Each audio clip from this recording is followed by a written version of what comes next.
Hello बच्चों, आप सभी लोगों को ढेर सारी शुभकामनाएं मेरी भी तरफ से तथा विद्यालय परिवार की तरफ से। मैं सुग्रीव सर, प्रवक्ता इंग्लिश, सरदार वल्लभ भाई पटेल इंटर कॉलेज ममरखापुर, बरियावन बाजार, अम्बेडकर नगर। आज बच्चों, पूरा देश अथवा पूरी दुनिया कोरोना नामक भयानक बीमारी से पीड़ित है। इस वजह से विद्यालय ने तथा सरकार के आदेशानुसार ऑनलाइन कक्षाओं की व्यवस्था शुरू किया है और उसके तहत बच्चों मैं आप लोगों को कक्षा 11 पोएट्री के तहत मैं आप लोगों को पहला लेसन पढ़ाने जा रहा हूँ।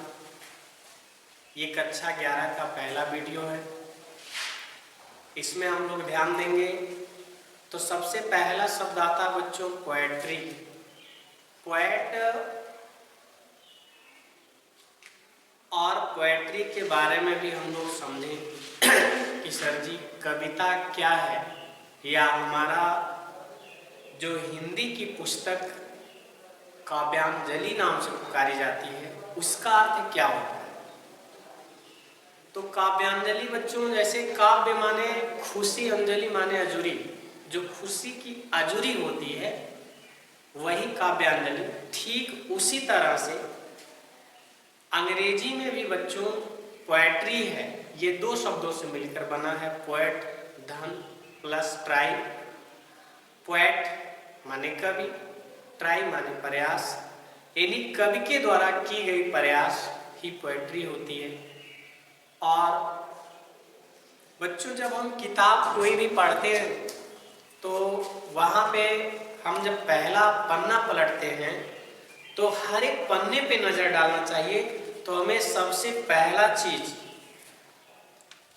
शब्द एक लिखा मिलता है प्रीफेस। अंग्रेजी में प्रीफेस होता है, हिंदी में आमुख होता है। इसी को और कई बुकों में प्राकथन नाम से भी पुकारा जाता है। यदि हम इसके बारे में जानें कि हम कक्षा 11 के स्टूडेंट हैं और ये सीखें कि सर जी इसका अर्थ क्या होता है, क्यों दिया रहता है, सबसे पहले क्यों इसको रखा जाता है।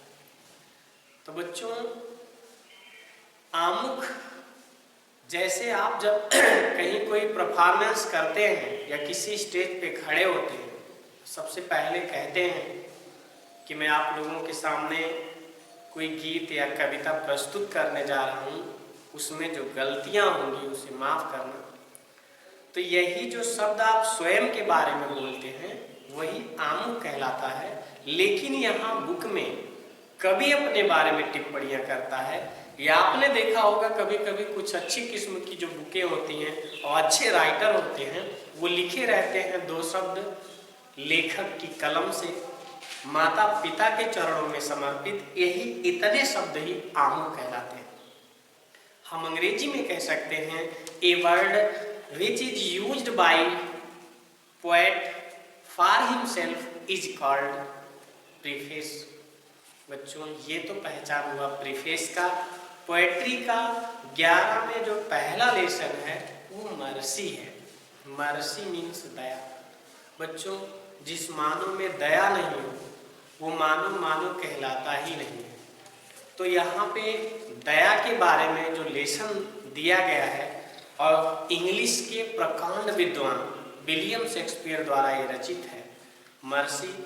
इसकी अगर हम डिटेल हिस्ट्री जानेंगे तो ये उन्हीं के द्वारा लिखी गई एक ड्रामा है द मर्चेंट ऑफ वेनिस। उस मर्चेंट ऑफ वेनिस में एक कैरेक्टर है जिसका नाम पोर्सिया था, और पोर्सिया के द्वारा दया पे दिया गया यह एक भाषण है जो मर्सी नामक कविता है। It is a speech on mercy is given by Portia, कि यह दया पे पोर्सिया के द्वारा दिया गया एक भाषण है। उसी का अंश बच्चों मैं आप लोगों को पढ़ाने जा रहा हूँ। अपनी पुस्तक निकाल लीजिएगा, वीडियो सुनिएगा केवल, और वर्ड के एक एक, और इंटर के स्टूडेंट को बच्चों कविता की एक एक लाइन को रट डालो, उसके एक एक अर्थ को समझ डालो, एक एक अर्थ का मतलब क्या होता है, एक एक लाइन के शब्द का मतलब क्या होता है, इसे हमें पूरी तरह से रट डालना है। उसमें कोई शक संदेह नहीं है। मुझे विश्वास है बच्चों, यदि आप केवल कविता को अच्छी तरह से देखेंगे और प्रत्येक लाइन को ध्यान देंगे तो मुझे विश्वास है आपको पूरी कविता रट जाएगी, उसमें कोई शक संदेह नहीं है। तो हम लोग ध्यान देंगे बच्चों।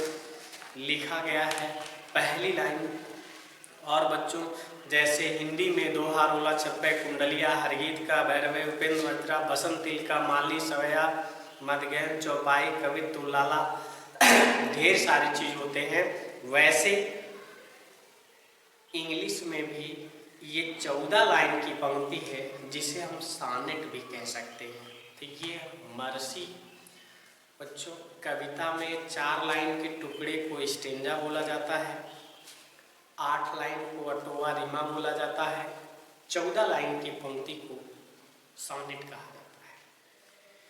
तो हम पहली लाइन ध्यान दें बच्चों।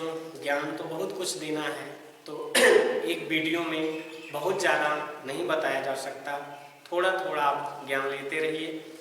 तो पहला लाइन आप ध्यान दीजिए, अपनी किताब को खोलिए और पहला लाइन देखिए। बच्चों लिखा, the quality of mercy is not strength. The quality माने गुण, ऑफ माने का, मर्सी माने दया का, इज माने होता है, नॉट माने नहीं, स्ट्रेंथ माने बाध्य।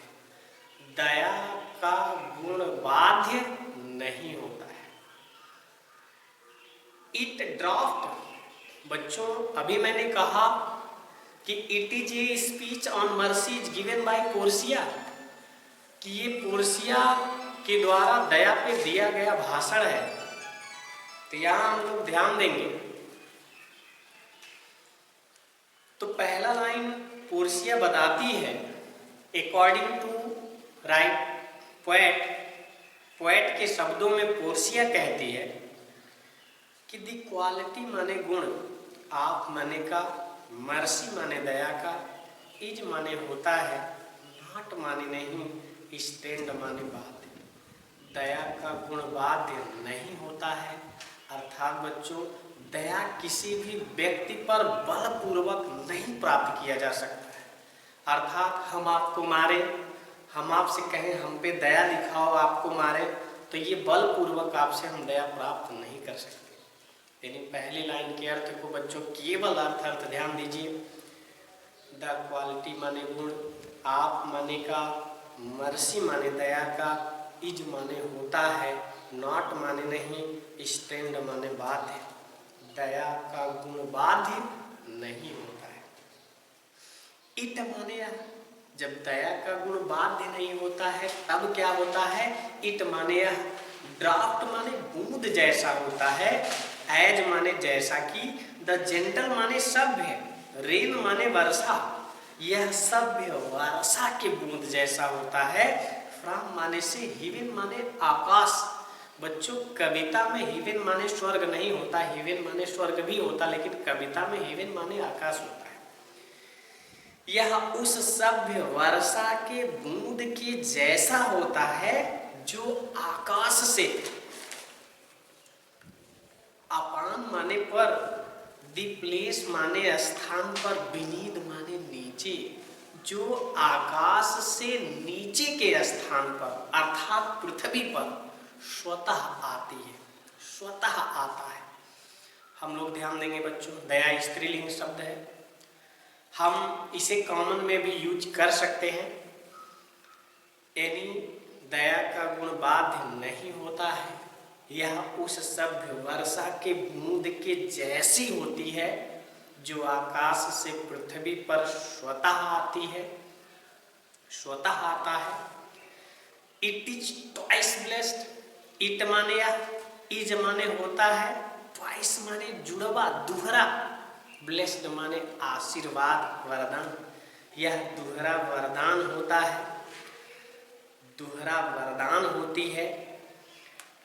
इट माने ब्लेसेज माने लाभदायक होती है, हिम उसके लिए, दैट जो गिव्स माने देता है, एंड और हिम उसके लिए, दैट माने जो टेक्स माने लेता है, यह उसके लिए लाभदायक होती है जो देता है, और उसके लिए लाभदायक होती है जो लेता है। अर्थात बच्चों, दया उस व्यक्ति के लिए लाभदायक होती है जो दया दिखाता है, उस व्यक्ति के लिए लाभदायक होती है जिस पर दया दिखाई जाती है। इसलिए it is my test, in the my test. It माने या बच्चों लिखा टिस है लेकिन पढ़ा इट इज जाएगा। यह माई टेस्ट माने सर्वशक्तिमान होती है, इन माने में, दी माई टेस्ट माने सर्वशक्तिमानों में, यह सर्वशक्तिमानों में सर्वशक्तिमान होती है। ये किताब का अर्थ है बच्चों, लेकिन भाव ध्यान दोगे तो यह महानतम व्यक्तियों का महानतम गुण होता है। इतने शब्द का अर्थ बच्चों क्या होगा? यह महानतम व्यक्तियों का महानतम गुण होता है। हम एक बार जितनी लाइनें पढ़े बच्चों दोहरा लें। पहली लाइन, दया का गुण बाध्य नहीं होता है, यह उस सभ्य वर्षा के बूंद के जैसी होती है जो आकाश से पृथ्वी पर स्वतः आती है। यह दोहरा वरदान होती है, यह उसके लिए लाभदायक है जो लेता है, जो देता है, यह उसके लिए लाभदायक है जो लेता है। यह महानतम व्यक्तियों का महानतम गुण होता है। इट बिकम्स, इट माने या बिकम माने होना बच्चों, लेकिन यहाँ पर बिकम का अर्थ शोभा देना होता है। यह शोभा देती है। डिथ्रोन्ड माने शासन करते हुए, मोनार्च माने राजा के, बेटर माने से अच्छा, देन माने तुलना में, हिज माने उसके, क्राउन माने मुकुट। यह शासन करते हुए राजा के राज मुकुट से भी बढ़कर शोभा देती है। जबकि हिज माने उसका, स्केप्टर माने राजदंड। बच्चों सेप्टर लिखा है लेकिन यहाँ साइलेंट है, जबकि हिज सेप्टर, सी बच्चों साइलेंट है। हिज स्केप्टर आप पूरा करके पढ़ लो ताकि गलती ना हो लिखने में।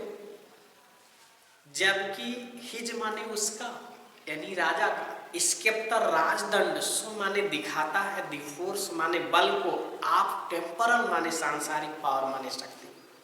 जबकि राजा का राजदंड उसके सांसारिक शक्ति को प्रकट करता है, जो द एट्रीब्यूट माने संकेत होता है, टू अवे माने भय, एंड मजेस्टी माने आतंक, जो भय और आतंक का प्रतीक होता है, संकेत होता है।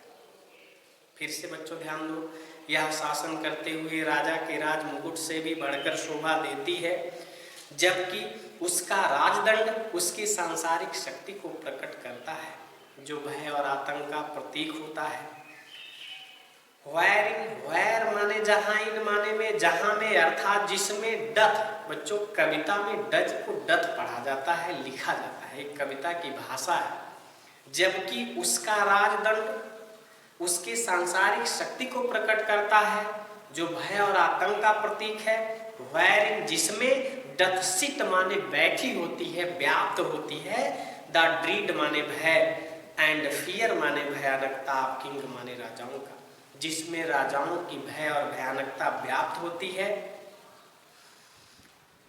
बट लेकिन, मर्सी माने दया, इज एबो माने ऊपर होती है, दिस स्केप्टर स्वयं, स्केप्टर राजदंड के स्वयं माने नियम से, लेकिन दया इस राजदंड के नियम से बढ़कर होती है, क्योंकि इट माने या इज माने होती है, इंथ्रोल्ड माने निवास करती है, इन दी हार्ट्स माने दिलों में, आप किंग माने राजाओं, क्योंकि यह राजाओं के दिलों में निवास करती है। इट इज, इट माने या इज होती है, एंड एक एट्रीब्यूट माने गुण, टू गॉड ईश्वर का, हिमसेल्फ माने स्वयं, क्योंकि यह स्वयं ईश्वरीय गुण होता है। एंड और अर्थली माने सांसारिक, पावर माने शक्ति, डथ माने करती है, देन माने तब, शो माने दिखाई देने लगती, लाइकेस्ट माने तरह, गॉड्स ईश्वर जैसे। तब सांसारिक शक्ति ईश्वरीय शक्ति के जैसी दिखाई देने लगती है। व्हेन माने जब, मर्सी माने दया, सीजन माने मिल जाती है, जस्टिस माने न्याय से। जब दया न्याय से मिल जाती है तो सांसारिक शक्ति ईश्वरीय शक्ति के समान प्रकट होने लगती है। इसलिए बच्चों, जब हम सभी लोग बचपन से भी सीखे हैं, जहाँ दया होता है या जिस वृक्ष में फल होता है वो जरूर झुका होता है, दया भी उसी तरह से होती है। तो कवि के द्वारा बताया गया है कि दया, जब कोई राजा दया से मिल जाता है या जब कोई न्याय दया के द्वारा दी जाती है तो सांसारिक शक्ति ईश्वरीय शक्ति के समान दिखाई देने लगती है। बच्चों, एक बार जल्दी जल्दी पूरे बुक का अर्थ आप लोग फिर देख लीजिए। एक एक लाइन का केवल हम हिंदी अर्थ बताएंगे, आप अपना मिलाते जाइए ताकि एक भी वर्ड, एक भी लाइन कहीं ना छूटे। दया का गुण बाध्य नहीं होता है, पहली लाइन। यह उस सभ्य वर्षा के बूंद, बच्चों सभ्य वर्षा ऐसी वर्षा जो धीरे धीरे वर्षा हो। इसलिए आप जब पहले बच्चों स्क्रैच कार्ड लेते थे मोबाइल में डालने के लिए तो उस पर जेंटली स्क्रैच लिखा रहता था। जेंटली माने धीरे धीरे, तो यहाँ भी धीरे धीरे ही हुआ, जेंटल का अर्थ।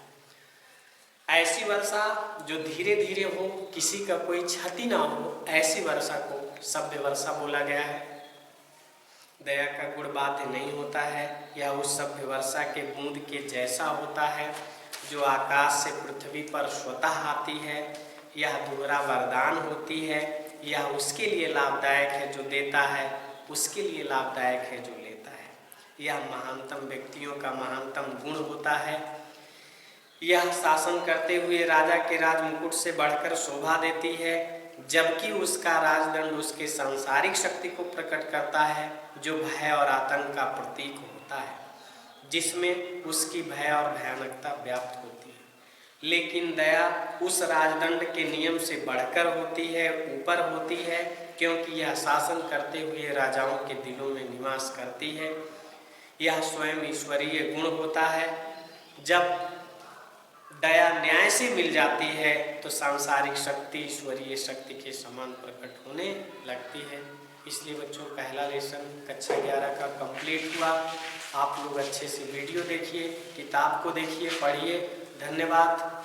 फिर अगले वीडियो में मिलेंगे। धन्यवाद।